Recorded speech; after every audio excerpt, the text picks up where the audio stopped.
besoin de toi, maître. Heureuse est la mère qui t'a porté et allaitée. Heureux plutôt ceux qui écoutent la parole de Dieu et qui l'observent.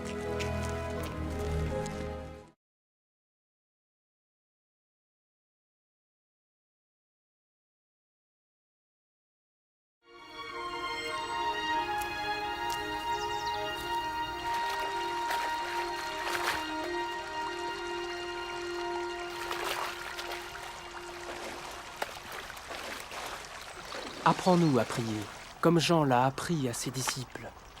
Quand vous priez, dites « Notre Père qui es aux cieux, que ton nom soit sanctifié, que ton règne vienne, que ta volonté soit faite sur la terre comme au ciel. Donne-nous chaque jour notre pain quotidien. Pardonne-nous nos offenses, comme nous pardonnons aussi à ceux qui nous ont offensés. Protège-nous contre la tentation et délivre-nous du mal. »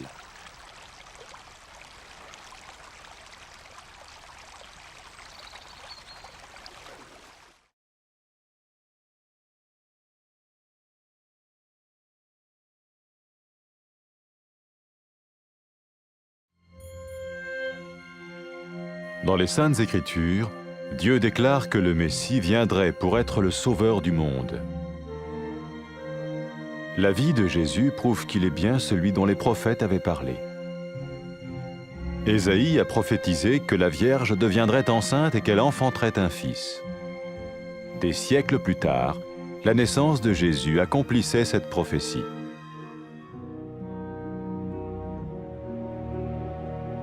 Les Saintes Écritures déclaraient que le saint à naître serait appelé le Fils de Dieu. Cela signifiait que Jésus serait le Fils de Dieu au sens spirituel et non au sens physique. Nous le voyons par sa manière de vivre. Il a guéri des malades, il a pardonné leurs péchés, les a ramenés à Dieu et leur a promis une place dans le royaume éternel de Dieu. Il s'est offert lui-même en sacrifice pour le péché à leur place. Puis il est revenu à la vie, victorieux sur la mort selon le plan de Dieu. Jésus a dit « Personne ne me prend la vie, mais je la donne de ma propre volonté. » La vie de Jésus n'a pas seulement accompli les écrits des prophètes, mais elle a aussi confirmé la vérité de la sainte parole de Dieu. Les prophètes avaient écrit « Ta parole, ô mon Dieu, est parfaite, elle dure à toujours. » Jésus lui-même a dit « Le ciel et la terre disparaîtront, tandis que mes paroles ne disparaîtront jamais. » Jésus est venu pour nous donner la vie dans toute sa plénitude. Et quand l'homme a désobéi à Dieu dans le jardin d'Éden, il a choisi sa propre voie et ses actions l'ont séparé du Créateur.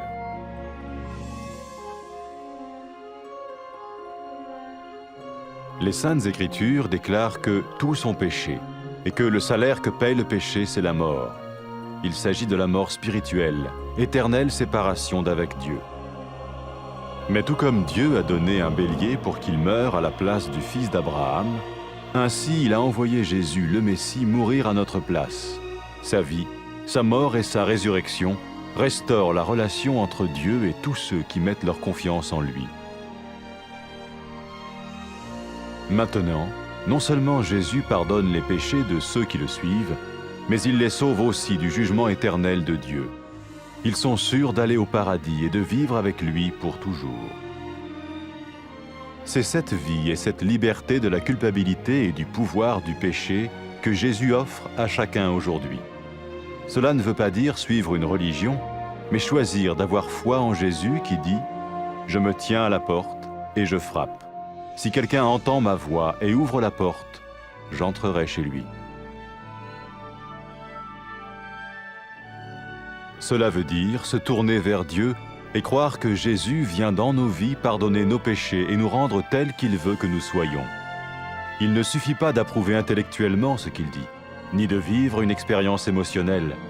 Nous le recevons par grâce, au moyen de la foi, par un acte de notre volonté. Lorsque quelqu'un est prêt à suivre Jésus le Messie, il peut lui parler par une simple prière. Peut-être êtes-vous prêt maintenant à ouvrir votre vie à Dieu. Si oui, vous pouvez vous joindre à la prière suivante, silencieusement. dans votre cœur. Seigneur Jésus, j'ai besoin de toi. Merci d'être mort sur la croix pour mes péchés.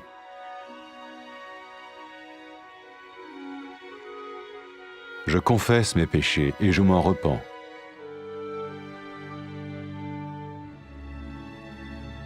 Je t'ouvre la porte de ma vie et je te reçois comme mon Sauveur et Seigneur.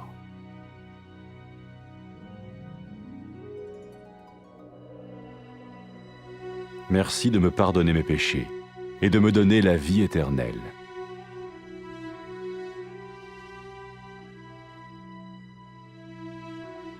Fais de moi le genre de personne que tu veux que je sois.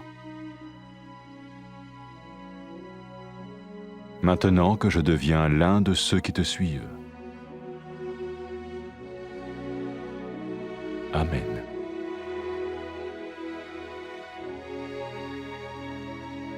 Jésus a dit à propos de ses disciples, « Mes brebis écoutent ma voix, je les connais et elles me suivent. » Pour expérimenter la vie en abondance promise par Jésus, ceux qui le suivent parlent à Dieu chaque jour dans la prière et lisent ou écoutent sa parole.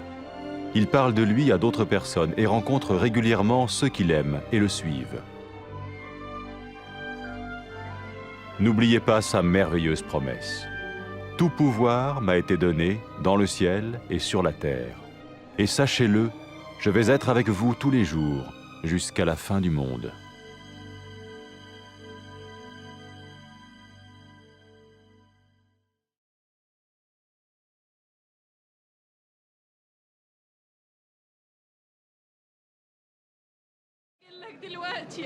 يا بخت الأم اللي جابتك واعتنت بيك.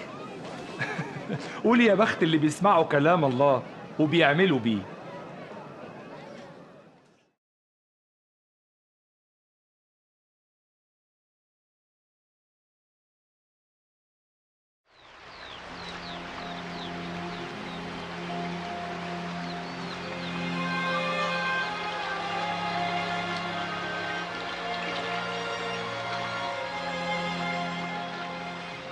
علمنا الصلاة زي ما يوحنا علم تلاميذه.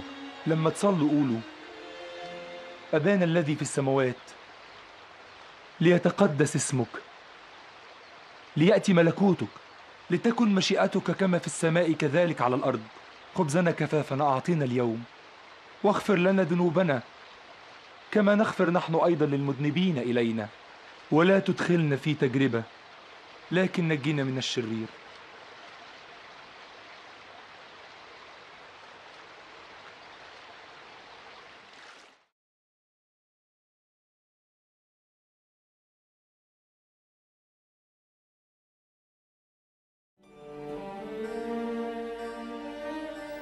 ربنا قال في الكتاب المقدس إن المسيح هيجي ويخلص العالم من الخطية، وحياة يسوع بتقدم لنا الدليل على إنه هو نفسه الشخص اللي اتكلم عنه الأنبياء. والنبي إشعياء قال العذراء هتحبل وتولد ابن، وبعد كده ب100 سنين اتولد يسوع وتحققت النبوة. والكتاب المقدس بيقول إن القدوس اللي هيتولد هيبقى هو ابن الله، وده معناه إن يسوع هيقولوا عليه ابن الله، طبعا بالمعنى الروحي مش الحرفي للكلمة. وده بنشوفه واضح في الطريقة اللي عاش بيها يسوع، لأنه شفى العيانين وغفر خطايا الخطاة ورجع لهم علاقتهم بالله ووعدهم بمكان مع ربنا في ملكوته. وبعدين قدم نفسه ذبيحة بدل الناس عن خطيتهم، وقام من الموت وانتصر عليه. يسوع قال محدش يقدر ياخد حياتي مني، أنا اللي أقدمها بنفسي. وحياة يسوع مش بس تحقق فيها كلام الأنبياء، لكن أكدت كلام الله نفسه. الأنبياء قالوا كلمة الله كاملة، وكلمتك يا رب تعيش للأبد. ويسوع نفسه قال حتى لو السماء والأرض زالت فكلامي مش ممكن يزول.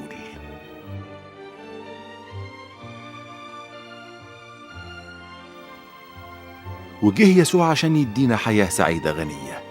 بس لما الناس عصوا الله اختاروا إنهم يمشوا في طريقهم، وأعمالهم دي فصلتهم وبعدتهم عن الله اللي خلقهم. والكتاب المقدس بيقول الناس كلهم عملوا الخطية، وبيقول كمان أجرة الخطية موت، وده معناه موت روحي، يعني انفصال عن الله للأبد. وزي ما ربنا بعت خروف ياخد مكان ابن أبونا إبراهيم ويموت بداله، بعت يسوع المسيح يموت بدلنا. وحياة المسيح وموته وقيامته رجعوا العلاقة بين الله والناس اللي أمنوا بيه واتكلوا عليه. ولحد دلوقتي اللي بيتبعوا يسوع مش بس بتتغفر خطيتهم، لكن كمان بيتخلصوا من عقاب الخطية، وربنا بيضمن لهم السماء والحياة معاه للأبد. والنهاردة يسوع بيقدم لكل واحد الحياة الجديدة والتحرر من الخطية وقوتها. ده مش معناه إنك تتبع دين وبس، لكن إنك تختار تآمن بالمسيح اللي قال أنا واقف على الباب أخبط، إن حد سمع صوتي وفتح الباب هدخل بيته. وده معناه إننا نرجع لله ونآمن إن يسوع هيدخل حياتنا ويغفر خطيتنا ويخلينا نعيش زي ما هو عايز. مش كفاية إنك تصدق الكلام ده بعقلك ولا حتى تنفعل بيه بإحساسك، إحنا بنقبله بالنعمة وبالإيمان، وده عمل من أعمال الإرادة. ولما يكون الناس مستعدين يتبعوا يسوع المسيح ممكن يكلموه ويعترفوا له.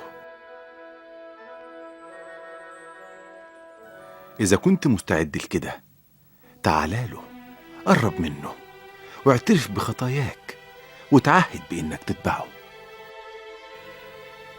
يا رب يسوع، أنا محتاج لك. أشكرك لأنك مت على الصليب علشان خطيتي.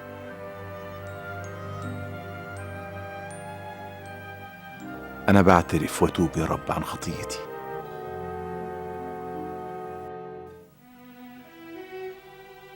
وبفتح باب قلبي وحياتي وأقبلك مخلص ورب وسيد.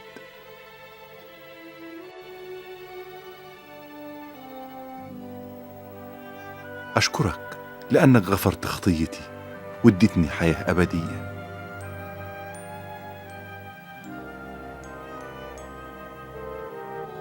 خليني أعيش زي ما أنت عايز يا رب.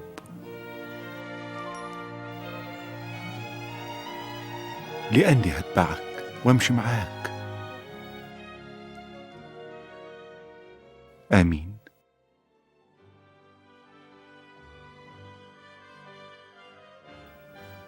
يسوع قال عن المؤمنين بيه خرافي تعرف صوتي وأنا أعرفها وهم بيمشوا ورايا ويتبعوني. وعشان تعيش الحياة السعيدة الغنية اللي بيوعدنا بيها الرب يسوع لازم تكلم ربنا كل يوم بالصلاة، وتقرأ أو تسمع كلمة ربنا، وكمان تكلم غيرك عنه، وتتقابل دايما في اجتماعات مع الناس اللي بيحبوا يسوع وبيمشوا وراه ويعيشوا معاه. وما تنساش أبدا وعد يسوع العظيم: كل السلطان اللي في السماء وعلى الأرض عندي، وأنا هكون دايما معاكم لغاية نهاية الزمن.